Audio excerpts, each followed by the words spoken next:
Hello and welcome back to the Grassroots to Glory football podcast. Bit of a different one today because this is the first episode on YouTube. As always, Woo. I'm Ben and I'm joined with Jack. Say hello. Hello. So, I have no yeah, smart remarks, unfortunately. absolutely nothing. So first episode on YouTube. So yeah, hello, welcome if you're joining us for the first time. I think just to start off, a good thing to do, just a very very brief intro. If you are joining us for the first time, just into who we are. So hello, I'm Ben. I am very kind of heavy on non-league football. I support Chelmsford City. I go home and away, and I do the occasional ground hop as well. You can often find me at random grounds in the middle of nowhere if I'm not at Chelmsford. But who are you? I'm Jack, and I'm sorry because I Fair have enough. I come out with some things that may be controversial, which is I stand by my opinions. I'm a man of my word. Yeah, I don't really I can't even remember what I actually said in the first episode. It's been that long ago now.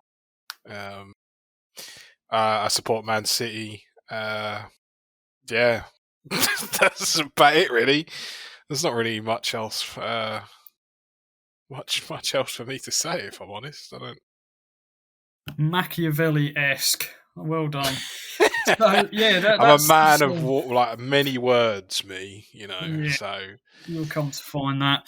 So yeah, obviously that's I guess a brief intro onto who you are. You can obviously go back through our Spotify as well if you want a more in depth version. yeah, go watch the first episode. It's Yeah, actually our that most listened to episode. So go listen to that.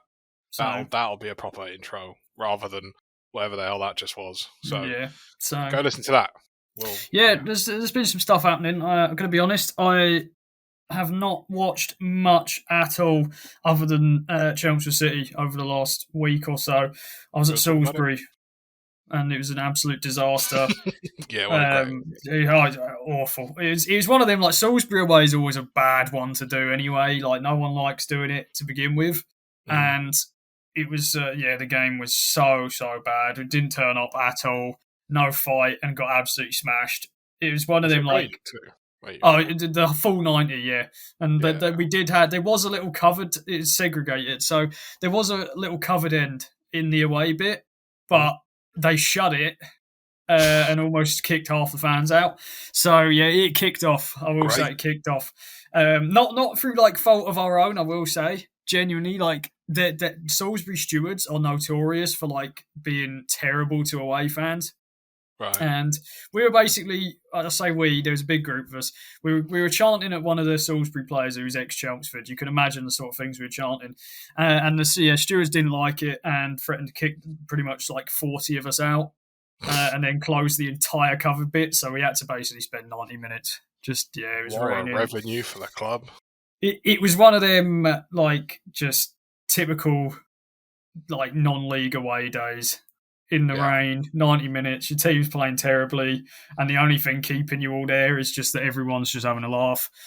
Yeah, nice little day out, but yeah, Salisbury, it's typical. Them ones are always terrible.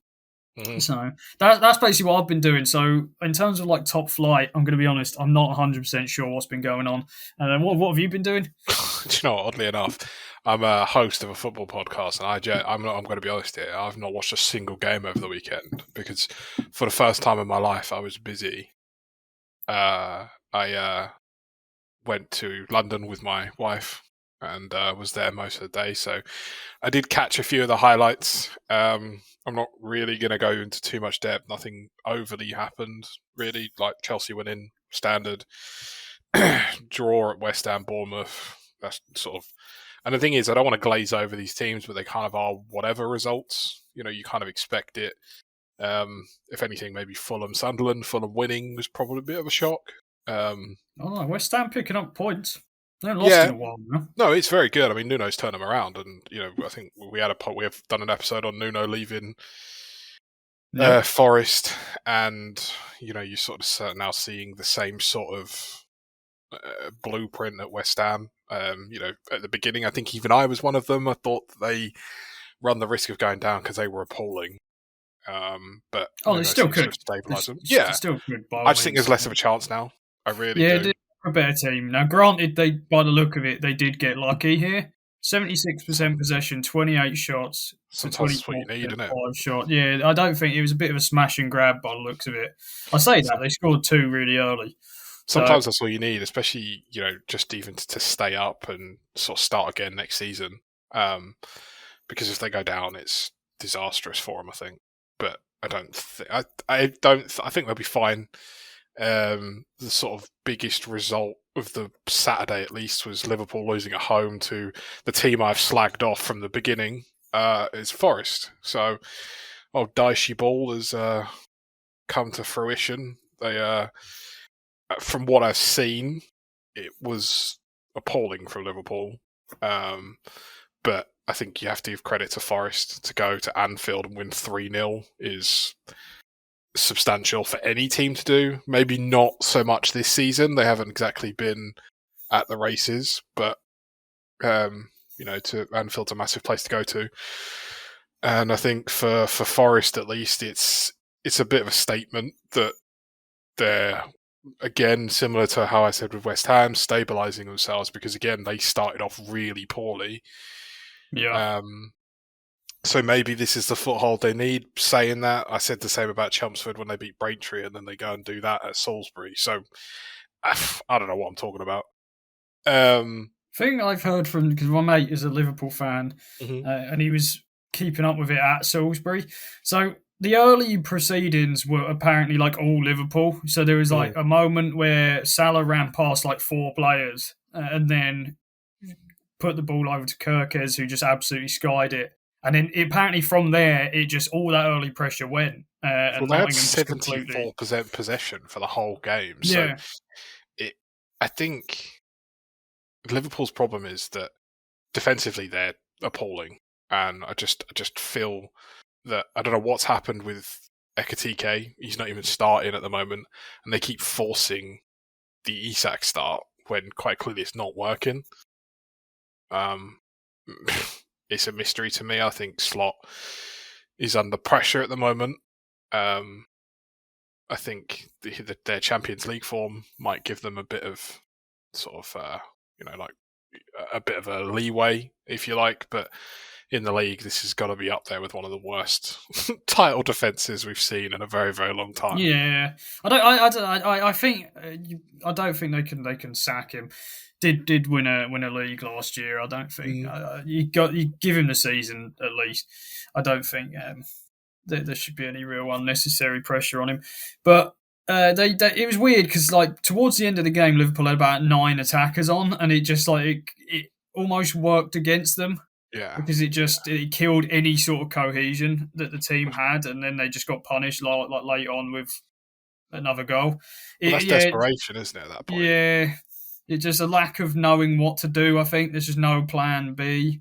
If things aren't working, they just don't know what to do when you've got just so many forwards and you're down. They just lump it and hope. No, absolutely, and obviously they've got the problem at right back now. I think Bradley's out as well as Frimpong, so they actually don't have a starting right back, which obviously is even more of an issue when you've got Konate, who's not exactly in great form. Kirkes is a bit shaky. Obviously Robertson's a great defender, but he's getting on a bit, and Van Dijk can't do it all by himself. I think Szoboszlai has been starting right back. Yeah, which is it's not his position. No, not at all. Not where he plays. Not at all. But yeah, that I think that was a shock. I was half expecting Liverpool to bounce back against Forest, but apparently not. And then you've got Wolves, Crystal Palace. They're going. Yeah, Rob Edwards not had a good start. It's just they're gone, mate. It's a difficult task that trying to keep this lot up. Yeah, you should not be losing at home, really, like that. Like you just, and I think they've 5 losses at least in a row, probably more than that. It's bad. It's very, very bad. I think they need some sort of like minor miracle to really stay up. Like it's hard. Like Palace they're a lot stronger than they obviously have been. under recent years. They've had a really good start. It's like their third win in 5 away games.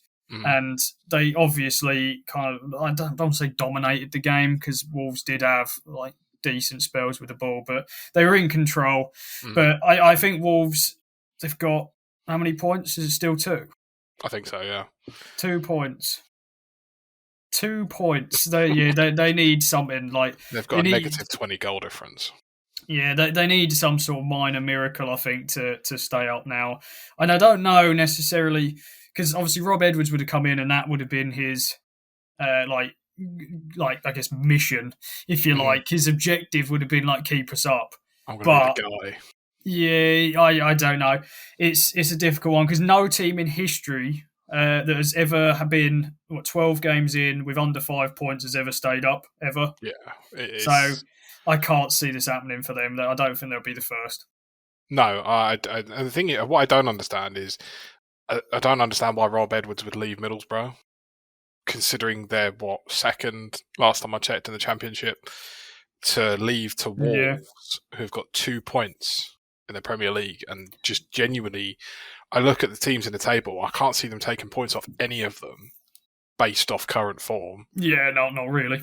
I don't understand why you would take that job. The man's obviously on a suicide mission. Yeah. So, money, sure. The 2 reasons. One, it's probably the most notable club he played at as a player, was Wolves. Yeah. It's like his boyhood club kind of thing. And money. They're the only 2 reasons I could really surmise. Because for your career trajectory, surely that is not a good appointment. Well, I think Middlesbrough are a better team than Wolves. No, I agree. Genuinely. I 100% agree. I 100% agree. And I think the problem is he's going to be sort of almost like another Graham Potter in a sense. Well, not even Graham Potter, because he didn't get relegated, but like, they're going to get relegated and he's going to have that on his CV. It's not necessarily his fault, but it's going to be on his CV as a relegated, as a relegation manager. He got relegated because he's the boss. Yeah, exactly. And then last game of the weekend on Saturday was my boys lost 2-1 to Newcastle at St James's. Again, I didn't actually see it, but from the highlights I saw, there's a few VAR decisions that, and I'm not going to waffle on about it because I can't be bothered. A few VAR decisions that went against us, but it's not a matter of me going, oh, well, the VAR against them. I just think VAR is so inconsistent across the whole league. It doesn't make sense. 1 week something's given, the next is not. So, but I think from what I've seen, Newcastle could have easily have been like 4-0 up at one point if it wasn't for Donnarumma. So it's a poor performance. And fair play to Newcastle. I'll never, and you can quote me on this one, I'll never sit there and complain that VAR is a reason a team loses, because it's just, you never know what you're going to get. Until it becomes consistent, I'm just not going to talk about it, because it's a null point. I think the PGMOL are just terrible, especially at high level officiating. It just ruins the game, quite frankly, in my opinion. But besides the point, we lost and probably should have put a better show in. But then St James's Park is a tough place to go. Good for Newcastle to get some points on the board. Obviously, they've had a bit of a rough time at the moment, but they're sitting pretty in 14th, 15 points, which in the grand scheme of things at the moment doesn't mean too much, because the point gap between like 5th and 14th is 5 points. So it's close. So tight that that could swing next week. But good 3 points for Newcastle. So it was Eddie Howe's first ever victory against Man City as a manager as well, apparently. Which is a good, fair play to him. Good 3 points for them. And then quickly, because I don't want to dwell on it for too long, you've got Sunday results, which were Leeds against Villa. Villa taking the 3 points away. At Leeds, again, didn't sort of see much of this game at all. Didn't I. But it's good to see Villa seem to be cracking on again.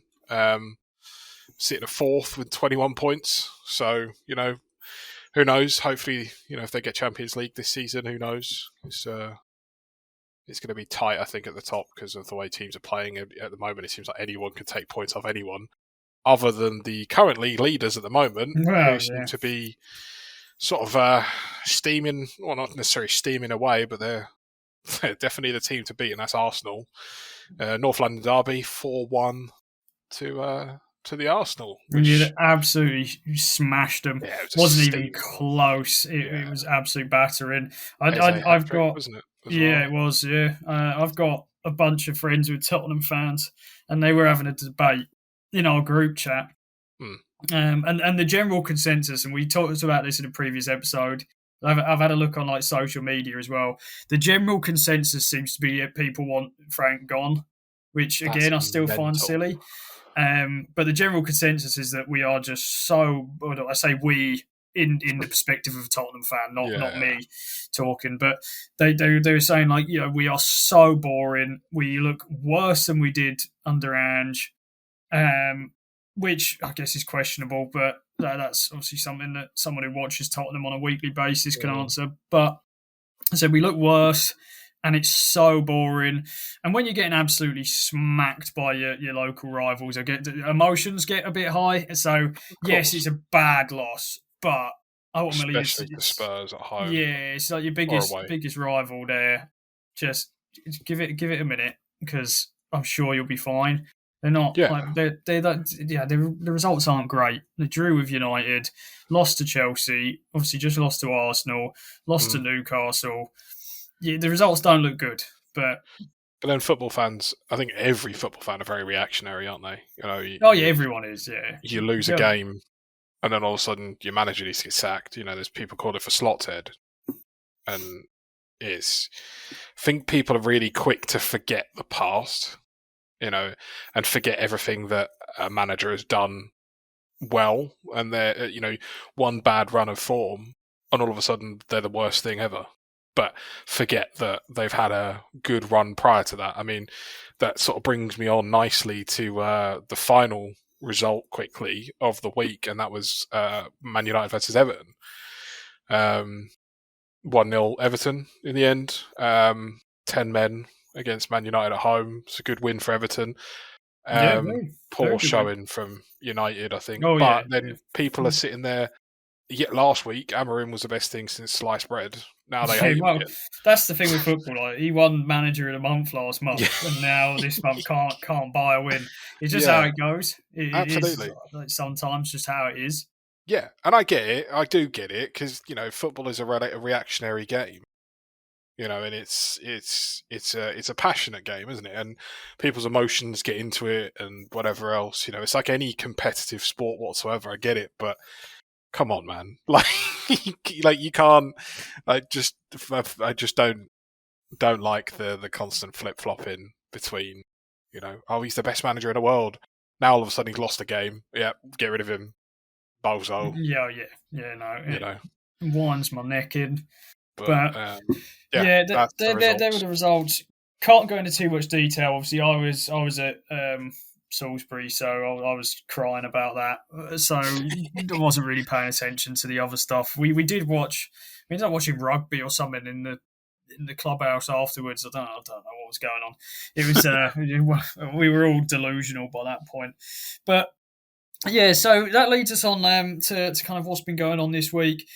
There's not a huge amount. There's two big points that kind of happened this week that have led me on to want to talk about this. Jack, the game's gone. The game's gone, and there are two major points here. So, two things that happened, and the first one genuinely boiled my piss. So, the Champions League TV rights have been won by Paramount. Yeah, that's kind of the big one. Is that who has it currently? TNT. That's it. TNT. I was thinking BT. That was formerly. It was BT. previously. Yeah, BT, it was. Yeah. So TNT have lost the rights from 2027 onwards to the Champions League. Okay, now this one really annoyed me, because how many subscriptions? Let's just say you wanted to watch every game. Mm-hmm. How many subscriptions do you currently need? So you've got TNT for some Premier League, Sky for Premier League, soon to be Europa League, Conference League, You need TNT for the FA Cup now as well. That's Yep. no longer terrestrial. ITV is on God knows what these days. It's Sky, that generally. What's that? Sorry, it's the League Cup. ITV, I think. So yeah, some of them are. There's only a few though. Most of them are like Sky or something. So yes, no, you are right. Yeah, so the City's recent FA Cup game was on the Sky, which was bizarre. I don't know. The FA Cup's no longer terrestrial. That's the TNT now. And then you've got Champions League that's going to Paramount. You can have occasional games on Amazon Prime. Yep. What's that? 5, 6 subscriptions? Yep. Just to watch every game? It's ridiculous. That was the first one that just really, really annoyed me. I think I'd actually agree with you on something. It's just like, I mean, to be fair, if anyone like thinks that's a good thing for the consumer, like you're on drugs, because that is how many. It's like you're turning into like the NBA. I saw a chart the other day, and if you were an NBA fan, I'm slightly off topic, but if you want to watch basketball and you wanted to watch your team play every single game, you would need about 7 different subscription services, and it's turning into that. It's ridiculous. I think last time I had, because I had a look at it a while ago because I was curious, and I think it totals to anywhere from £80 to £120 a month just to watch every single game. Now that's obviously not even including the fact that there's the 3 p.m. like watershed thing where you can't watch those games. So you're paying. And obviously, the thing is as well, it doesn't even guarantee you seeing your team either. So say, you pay for Sky, you pay for this, you pay for that, right? So for me, I want to watch City, right? So if City are on at 3:00 for, say, 2 weeks in a row, or even 2 weeks out of that month, that means I'm paying all that money to see 2 games. Obviously, I'd watch other games out of just pure entertainment and whatever else. Yeah. But the ones I care about, I'd watch 2, right? And I'm paying anywhere from 80 to 100 and something pound a month to see ludicrous. 2 games. Yeah. That's not even including when the Champions League is done and dusted. Obviously, then the number drops even further because there's no. Or even if my team gets knocked out, obviously that's not it's not the TV rights problem. But once it ends, well, yeah, there's even less games. It is bonkers. I don't. The amount of money that's in it is the reason why they will never change it. Oh no, that's the thing. It goes too far gone now. Like there's too much money in it. That doesn't even include DAZN as well. If you're a non-league fan like me. And luckily for Chelsea, that's not a problem because we're very, very rarely on there. But and I'm at the games anyway. But if I wasn't, say they got promoted and I couldn't go to like midweek in Rochdale or something like that, and wanted to watch it and couldn't, that's another it's like £10 a month just for that.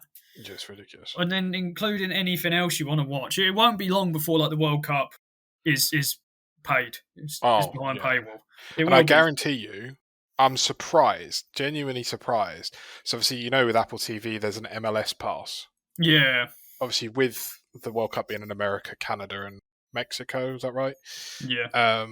I'm surprised it's not locked behind that because it's America, right? So MLS being the American League, I'm very, very surprised that they haven't locked it behind that. I could easily see them making a play for that because you'd get people paying for it because they want to see their team in the World Cup. Imagine the revenue they'd bring in.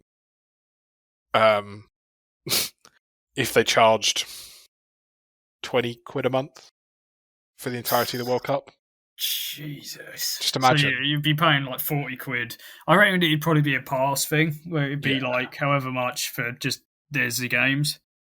It's and the thing is I'm going to openly just put a disclaimer out there before I say what I'm about to say because I know that you can get in a lot of trouble for promoting piracy, which obviously is not what I'm doing, but you get why people do it. Yeah, for legal reasons, we do not do that. No, absolutely not. No, for definite legal reasons, we do not pirate. We are paying citizens, but you get why people have these dodgy fire sticks. Anyone that doesn't know what a dodgy fire stick is, it's called an IPTV, which in essence is just a modified Fire Stick. You can plug into your TV, and it has a service that streams illegally, might I add, paid streams. So people will pay a subscription to this random person, which, by the way, do not do, because you're paying money to someone you have no idea who. Your data's not safe. Don't do it. But you pay this subscription a month, and you get access to these premium streams. Highly illegal, and obviously the police in the UK specifically have been cracking down on it recently. So whether you agree with it or not, it is illegal. It's the law, so don't do it. But you get why people do it, because football fans are so widespread these days. You've got, all age ranges, all genders, everyone, it's such a broad spectrum. There's people that can't afford, if for whatever reason you want to pay 120 odd quid a month for everything and be my guest, but there are people that can't afford it, that want to watch their team play. That is realistically their only option, and it shouldn't be like that. Football should be accessible to people. Even now the FA Cup, like you said earlier, has gone to a paid streaming service. That's even gone. Yeah, you might get the odd game, but they are largely gone. It's priced out, that's the thing. Yeah. Regular people. The most we get now is the odd Nations League qualifier, which no one cares about. And that's on ITV. Yeah, they're only useful for like smaller nations. For England, they're worthless because it doesn't mean anything because you qualify anyway. So it's pointless. Yeah. But I actually saw as well in with broadcasting that I can't remember who it was now, but there was a club and there was a streaming service and a club doing this, and I'm sure it was one of the bigger clubs.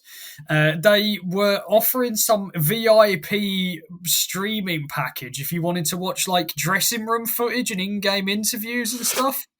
And it was like, people are buying this. Yeah, it's if you can monetize it, people will pay for it. Yeah, that's the thing.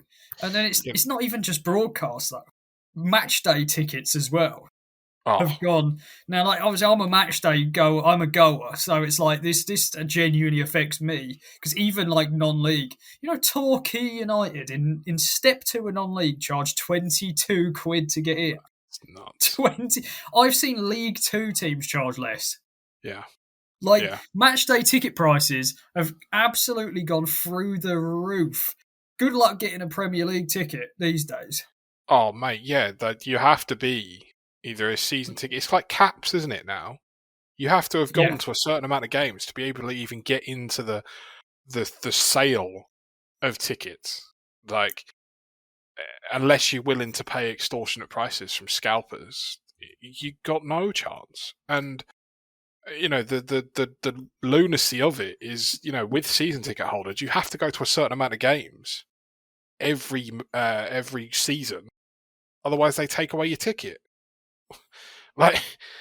Sorry, you pay hard-earned money a lot of the time to go and see your team play. Whether you use it or not shouldn't be up to the club to decide that. It's on you. If you pay for a season ticket, however much it is, let's just use Chelmsford, for example. Obviously, it's not as extreme as some of the Premier League teams, and it's obviously a lot lower, so it's a bit more, loose. Yeah. But say you pay, what's the Chelmsford season ticket? So if you're getting one just off the rip, 300. Okay. Roughly, say you pay just under £300 a month. £300 a month. £300 for a season ticket. Right? You've paid that £300. That gives you entitlement to home tickets to Chelmsford whenever you so please, right? So however many times Chelsea play at home, I don't know. Let's just say... Be 21, 20, yeah. 22, so, something like that. If you choose to only go to 10 of them, that's on you. If you equally choose to go to all of them, that's also on you. That's fine. But with the way it works with the Premier League teams, at least, if I only went to 10... it gets taken away. It gets taken away. And I've paid a lot more money than you would have paid for your Chelmsford season ticket. Yeah, that's the thing. And that's part of the problem, is because there's so much demand, they can get away with doing that. Absolutely. Because there's so much demand. Obviously, they something that I saw Tottenham did recently, and I've seen a few articles on this. They're moving fans who have been potentially season ticket holders for like 40 years, who have sat in the same seat for 40 years. They're moving them because they can sell their current seat, which might be behind the dugouts, for example. For like twice the price. For tourists, yeah. Yeah. Tottenham have a massive problem with tourism. Not that like, London, and it's like Son as well was a big reason. You got so many Korean fans coming to London and spending hundreds on tickets because they wouldn't care because they just want to go see Son once. Yeah, of course. Yeah. And they do that throughout the season. Like that's why they can charge, which I believe Tottenham might be potentially the most expensive in the league. I think it might be second. Individual might be Arsenal first. I know it's one of them. I'm sure is like the most expensive for just individual tickets. So, like, don't get me wrong. It's not a problem with people wanting to go and see their team, like different tourist fans. That's not what the point is. The point is, it's the clubs targeting that is what's the problem. It's because it's so profitable that like casual viewers get priced out by tourists targeting premium tickets, corporate packages, hospitality that's ever growing. Like Fulham have got like swimming pool seats or something ridiculous. The hot tub seat. It's like, come on. It's just the what happened to the days where you could just turn up, get your ticket there and then, and just shout abuse at each other the whole time. What happened? I think, I feel like I'm a bit more conservative in a way, I suppose. But for once, I actually agree with, and I hate the term "game's gone" because I think it's pathetic. But for once, I actually agree in that respect because it's not even just it's a reflection not only just on football but just the way everything is at the moment. Where it's if there's no financial gain in it, people don't care. So, back in the day, football used to be about, like you said, shouting at people, getting stuck in, just turning up and supporting your boys. Yeah. Now it's, how much money can I spend? Now, I get slated a lot, but I've never been to the Etihad, right? Fine, whatever. I don't care. I'm from Essex, for God's sake. So I'm not a Manc, right? Fine, whatever. Don't care. But the price of a ticket to go to the Etihad, and I can only speak from experience, I am not willing to pay that amount of money because to see 90 minutes of football, it's not worth it.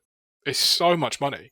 If it was, say, like 50 odd quid, it's an experience, isn't it? I wouldn't go every week, obviously, because it's a long old travel to go to. But if it was like 50 quid, you can kind of go, oh, do you know what? Yeah, okay. Yeah, for the one-off. Do you know what I mean? But when it's like 200 something quid for a ticket, I put that in comparison to something else, and I'm like, there's no way. Yeah, unless you're a paid member anyway, and then you get like tickets for like 70. Yeah, that's why I, occasionally go to Malden games. It's a tenner. I don't mind that. It's a tenner. And they've much kept more it manageable for a long time, and it's a tenner at the weekend, fine, whatever. But it's incredible and they get away with it because there's so much money in football now and it will keep going. It will keep getting worse, and it will keep getting more and more expensive. And it's sort of obviously it's not the topic we're on, but then it leads into the atmosphere in the stadiums because it's full of tourist fans. Which again, I just want to point out, I'm not saying is a problem for if a tourist is if you can get a ticket, you're just as much allowed to go as I am, but it does bring down atmosphere in games because they're not supporters of the team. Yeah, there was a video of someone at Tottenham who was a tourist from like Korea or something for Son, and they basically had a tripod and a camera out, just had the camera in the middle of the stairs, just filming the game. That's a problem. When stuff like that's going on, that's a problem. It's insane. It just, but. I think me and you would both agree that a lot of football teams these days claim to care about the fans and claim to care about the football team. They don't. A lot of these boards that make these decisions have never even stepped foot in the stadium. They care about the money that they make off of it. They don't care on the match day experience unless it completely tanks the revenue. They won't do anything about it. No. Of course not. Of course not. I mean, you had it at Man United with the Glazers for ages. They didn't Oh, care. yeah. No, I still don't. No, of course not. Obviously, you know what I mean. Like they taken Yeah. money out of the club, and prices were extortionate. Man United, granted, is slightly different because Old Trafford does bring a crowd no matter what. Yeah, club's going to make money no matter what happens. Slightly different, but the point stands. It's I don't agree with the way it's going, and for once, I actually agree with you. So the second one that, excuse the use of it again, but the second one that came out that boiled my piss was I don't know why I've been watching, like, it's completely random, but I've been watching, like James Buckley. He does like a podcast with his wife, and he says it a lot as well because he does like a moan on every episode, and he says it, and it's just it makes me laugh. See, two unrelated facts. I've actually met James Buckley in Sainsbury's when I used to work there. I have as well. I've seen him a few times on the train coming back because he films his podcast in London. So if I'm coming back from football at the right time, I will see him on the train because he lives near us. And also, without doxing myself, a family friend of mine has a baby with his sister. So that's pretty cool. And his wife's fit. But anyway, carry on. She's Scottish though. Yeah, she is good. She is very attractive, to be fair to her. Anyway, but sorry, not the point of the story. Anyway, Jay from the In-Betweeners, if you don't know who we're talking about. Yes. If you're not British, you won't have a clue. But another one that bored my piss was the World Cup. While we're on commercialisation, now it's still terrestrial TV for now for this one. Mm-hmm. Great, that's not the problem. The problem is the team extension. So how many teams is there now? 712? Like, there's how many teams in the World Cup? Like 2 or 46? 40 something, is it? I don't even know. Is it 46? Can't be. Must be 30. No, it's like got to be like 30 something still, surely. 42. Yeah. Look, is it 42? Jesus. So it's hold on. No, I lie. Full lineup of 48 teams at the World Cup. 48 teams? Yeah, so it's 42 of the qualified nations in a draw against 6 vacant spaces. Yeah. That will be filled by the following players. Yeah. Jesus. So 48. Okay. So this did me in. So there's 48 teams now at a World Cup. So there's like 12 groups of 4 or something, and then there's like third best playoff third team, seed, isn't it? It goes into another playoff. It's just like ridiculous. It's how Portugal won the Euros, isn't it, that year? They were third seed in their group and then went and won. Yeah, they did not win a single game in 90 minutes up until the final. And then it's the only game we won in 90. Is silly. But that's besides the point. The thing that really annoyed me is it was all over like social media that Curaçao have qualified for their first ever World Cup, and they've got a population of like 100,000. Sorry, who? Exactly. So tiny little island, like as near like Jamaica, places like that. It's just north, I believe, of it's either Argentina or Brazil. It's just north. They kind of play in that like North and Central America kind of group. Right. And they qualified. I think they beat Jamaica potentially and qualified for the first time ever. Now, that sounds great and everything, like fairy tale and all that, but I think that's a problem. I think now it's great for the people of Curaçao, right? Great, because you potentially get to go to a World Cup. Now, good luck with the ticket pricing, but you could potentially go. I don't know what the average wage is there, but I assume not a lot. And when the tickets are like $2,000, yeah, good luck. But you might be able to go, and you can watch your team for the first time, potentially only time ever at World Cup. That's fantastic. But it's a bad thing for the quality of the competition overall. I do not care. And this seemed to be, when I was looking through all the articles, this seemed to be the general consensus as well. And I genuinely want people's thoughts on this, because everyone seemed to be like, oh, well, this is like, that's great, isn't it? Because they're going to get drawn against, like, I don't know, France. And it's going to be 9-0. Like the quality of the tournament in groups can already be a little bit stretched when you just have that one group that's just terrible. Yeah. That's now going to be like 5 times more increased when you're going to have a bunch of groups with one good team and then 3 just absolute bin dippers. You got like the quality is just going to be so bad up I until can't later believe it. stages. It That must just yeah. be episode 10 juice or something. This is the first time in 10 episodes that we've agreed on everything. Oh, don't worry, there's still time. But yeah, That it's I don't think it's a good thing. No, Oh, you completely articulate that completely correctly. That is unbelievably valid because you can see it from both sides. Like you said, you can see it from both sides. From the people of that nation, fantastic, amazing. Your team has qualified for, quite frankly, the biggest footballing competition in the world. Right, amazing.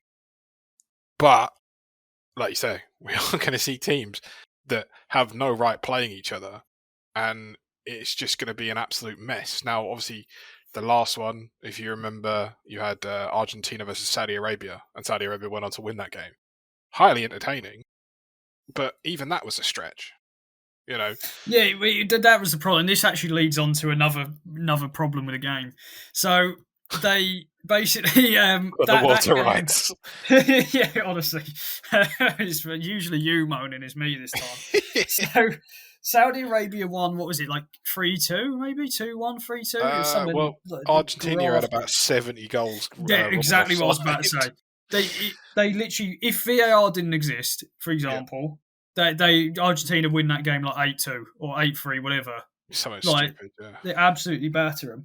And but VAR, that's another one. I'll get onto that in a minute. But it's just, for me, I don't care to see teams like Curacao versus France, and it's going to be 11-0, and it's just going to be an absolute battering. I don't care to see that, but Mhm. it won't be that because you've got like New Caledonia or something, like one game off of qualifying, or potentially have qualified up to now.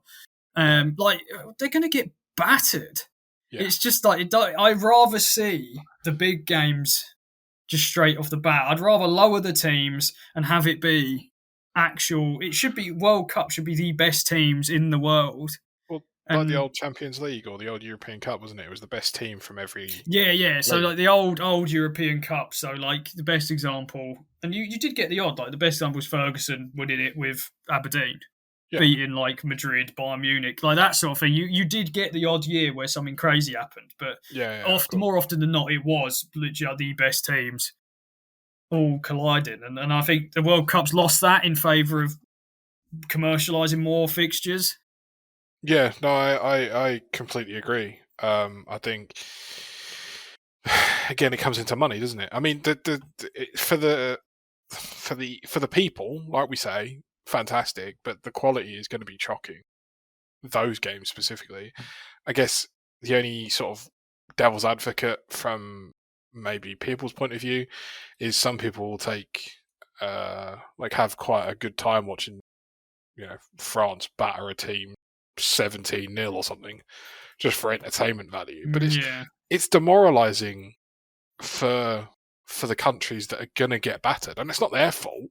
You've got a country with 100,000 population. They're all going to have jobs, and they're not going to be professional footballers. They're going to get absolutely steamed, and it's just going to be demoralizing. So they've got to fly all the way to America, probably have the time of their lives, to then just be on the end of a battering. It's almost like you put a sheep in a room with a lion and just watch it get ripped to shreds. It's not. It's great for the minority, that being the people of that country and the people making the money from that. They're the people it's good for. It's bad for the majority. Which absolutely. Obviously then leads on as well to obviously VAR and the way technology's been used. Now, I will preface this by saying the problem with VAR isn't VAR, and that's not going to make any sense. Just stay with me. Stay with me. I don't think the problem with VAR isn't VAR itself. It's how it's been implemented and being used is the problem. Okay. So the idea of VAR works, right, is to make sure that everything is actually right and make sure there's any clear and obvious errors are obviously not happening. Mm-hmm. But as we know, that's not the case. The implementation has not been like that. So it's more being used as a comfort blanket to kind of shy away from giving kind of semi-marginal decisions rather than kind of trusting themselves. They're leading the decision, back to VAR, who then who originally is only supposed to call clear and obvious errors, is now essentially just calling everything that's happening in the game. So you get in offsides that are millimeters being looked at for 5 minutes. You're getting things like this going on where you've got like minuscule handballs where it's like fingernails touching the ball, getting looked at for 5 minutes. It's just, at what point does it go from like innovation and accuracy? At what point is that worth or not worth the interruption? Yeah. For me, no, I agree. I mean, I think we've gotten to a stage now where the ref doesn't actually do anything in a game. It's not the ref's game anymore.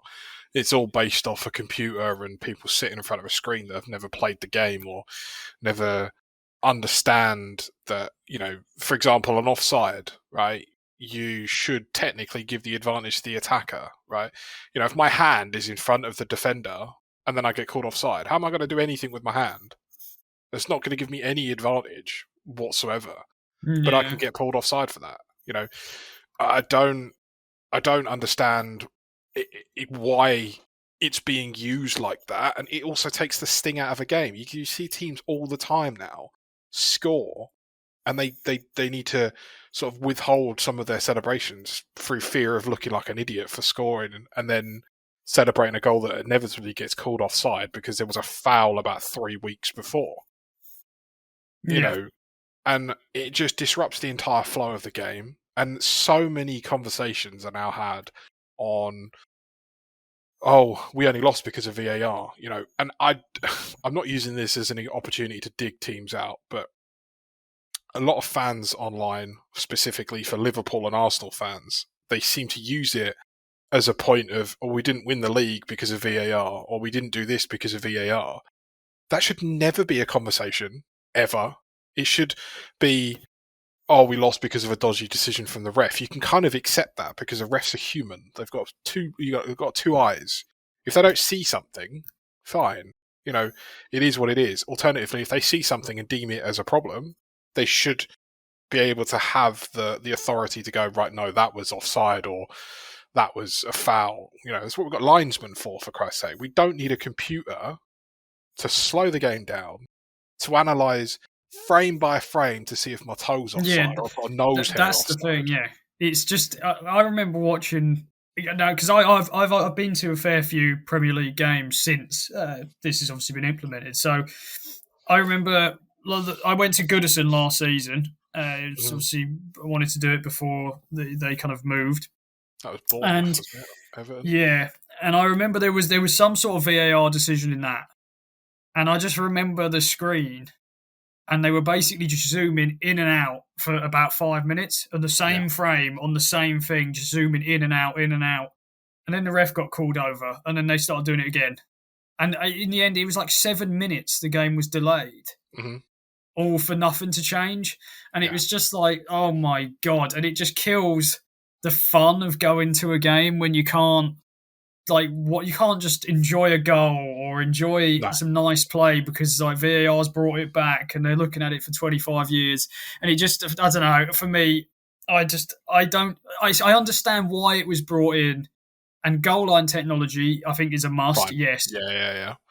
But I know, I understand why it's been brought in, but I just think the implementation of it has killed a lot of the enjoyment of the game.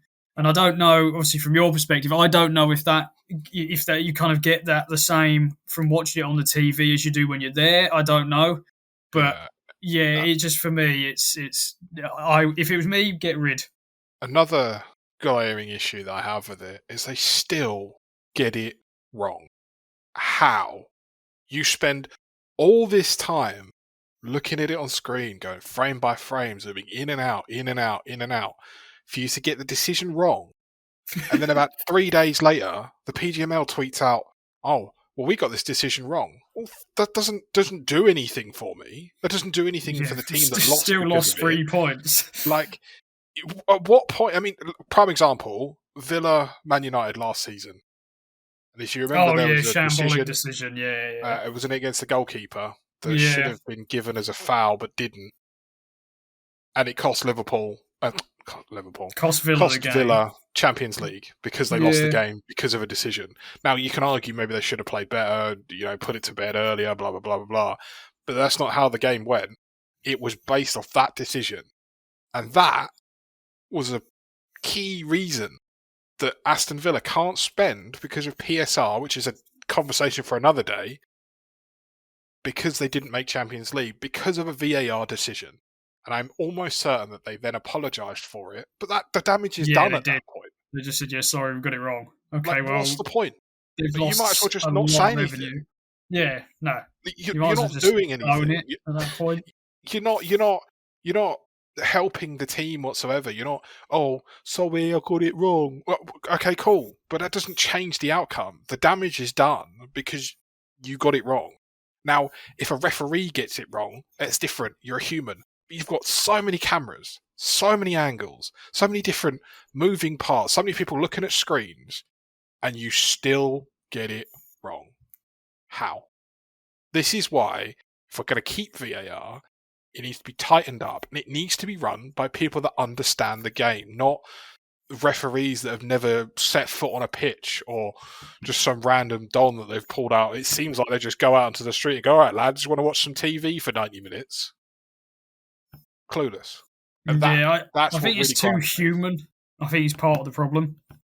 I think there's too much human interference with VAR. Right, yeah. I think genuinely needs to be more robotic, which sounds a bit weird. You said the semi-automatic offside, didn't you, for the World Cup? And I feel like that worked quite well. Yeah, it did. It worked better than this nonsense. Because at least that way, it's a robot. Obviously AI and whatever else gets slightly out of hand, but it's at least it's based off a model. It's based off. There's no human interaction with it. It just does what it does. It's based off of rule sets rather than like people looking at it. Exactly. And humans, just a sort of side note, if anything. So I know a little bit about it, but so I'm studying a cybersecurity degree, and a lot of the reasons why companies get hacked is because of it's nothing to do with the system. It's humans. And to link it back to football, like you exactly said, so much human interference, that's where it goes wrong.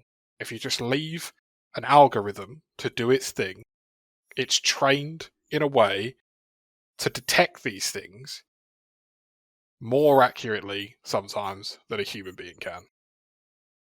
Yeah, definitely. But, he's gone. Game's gone. That's I think that's not even getting onto physicality of the game's gone and all of that nonsense and play style's gone. But that's something there. I think that's a good point for me to calm down on. That it's for me. I think the game certainly has gone, and we can only look forward to where it goes from here, because you can bet, even though the game is miles gone, you can bet I'm still going to be watching it every week anyway. So all of this theoretically means absolutely nothing. Well, let's be honest, everything means nothing, because who are we? True. Yeah, very true.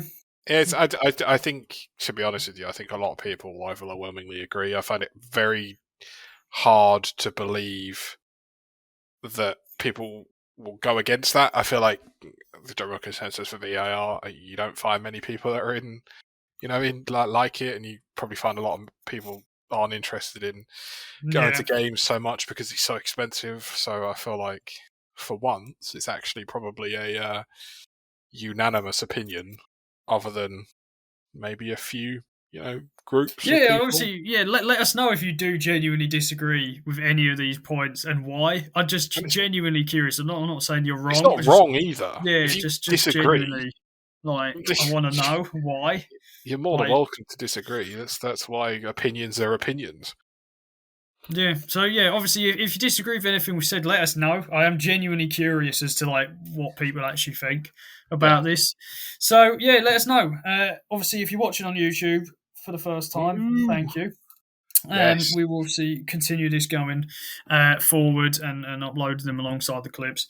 Is there anything you want to add? Actually, there's one thing that we've completely forgotten. Oh yeah. Not a topic, but something we've launched as of episode 10. Oh yeah. So obviously today's episode will be going out on Thursday, the 27th of November, but as we're recording, it's the 25th. We have finally launched our Discord, so I've finally taken the time to actually sort it out. Just a small little place for people to sort of hang out, and there's a few different sort of bots and things in there to do, and you can sort of chat with us if you so please, or abuse us if you really so please. That's also fine. But just a little somewhere to get your opinions and even suggest topics that you want us to talk about and things like that. So we'll I'll get Ben. You'll add it to the description of you already have. Spotify. Oh, there you go. Already has. Already there. So that'll be in the bottom of the YouTube description as well. So so hopefully all going well, you will see this on YouTube, and going forward, hopefully I'm going to speak in advance right now because at the moment it's not completed, but I hope you like the new visuals for the clips as well. I've been sort of playing around with a few different ideas and trying to get it sort of looking as professional and as nice as possible. So if anyone was ever curious, the way this thing sort of works is Ben sort of does our research, topics and socials, and I'm sort of responsible for the sort of recording, editing side of things. So hopefully you like it. I'd be interested to know if you do or not, and if you don't, tell me why, and so give you some sort of feedback. But yeah, that's all I wanted to mention. So cool, yeah, nice one. Well, obviously, thank you all for listening. No matter what platform you're listening on, Spotify, YouTube. Thank you. You can find all of our platforms in the description below. We're on all the usuals: Twitter, Insta, TikTok. Sorry, X, not Twitter these days. It's always Twitter, man. Yeah, he's always known as Twitter. We're on others as well. They're all there. All the links are there. Have a look, check us out, give us a follow if you like what we do. Suggest any topics you want us to cover or your thoughts on the episode in the comments on Spotify or YouTube, whatever. And we will see you next week. Yes, sir. Nice one. Shout out Jesus. Amen. Goodbye. Goodbye.